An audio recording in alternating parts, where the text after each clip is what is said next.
নমস্কার বন্ধুরা, খাদ্যরসিক চ্যানেলে সবাইকে স্বাগত। ডিমকে কিভাবে মাছ মাংসের মতো মুখরোচক করে তুলতে হয় সেটাই আজকে আমি আপনাদের দেখাবো। রেসিপিটার স্বাদ কিন্তু দুর্দান্ত হয়। তো বন্ধুরা, রেসিপিটা প্রথম থেকে শেষ পর্যন্ত দেখার অনুরোধ রইল। রেসিপিটা বানানোর জন্য প্রথমেই আমি 3টে ডিম সেদ্ধ করতে বসিয়ে দিলাম।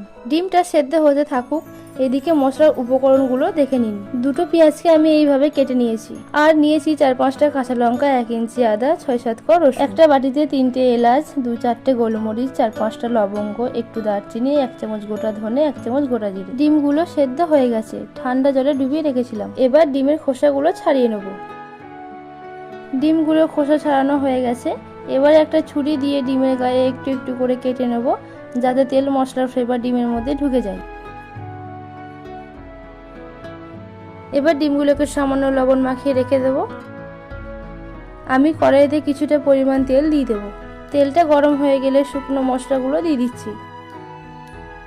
শুকনো মশলাগুলো সামান্য ভেজে নিয়ে পেঁয়াজ, রসুন, কাঁচা লঙ্কা দিয়ে দিচ্ছি। একই সঙ্গে সবগুলোকে হালকা ভেজে নিয়ে এর মধ্যে 1 কাপ জল দিয়ে দিচ্ছি। আর সামান্য মগজদানা দিয়ে নাড়াচাড়া করে কিছুক্ষণের জন্য ঢাকা দিয়ে সেদ্ধ করে নেব। কিছুক্ষণ পর ঢাকনাটা খুলে দিলাম। মশলাটাকে কড়াই থেকে তুলে নিচ্ছি।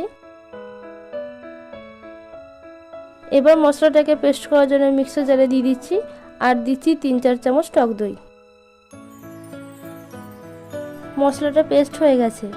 আবার কড়াইতে কিছুটা পরিমাণ সরষের তেল দিয়ে দিচ্ছি। এবার আমি সেদ্ধ করে রাখা ডিমগুলোকে কড়াইতে দিয়ে দিচ্ছি ভেজে নেওয়ার জন্য।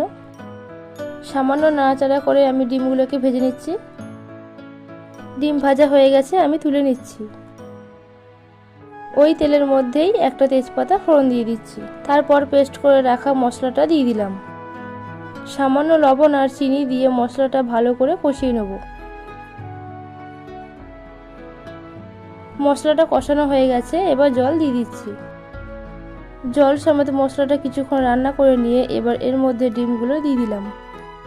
ডিম দিয়ে আরও কিছুক্ষণ রান্না করে নেব, যাতে গ্রেভিটা মাখো মাখো হয়ে যায়।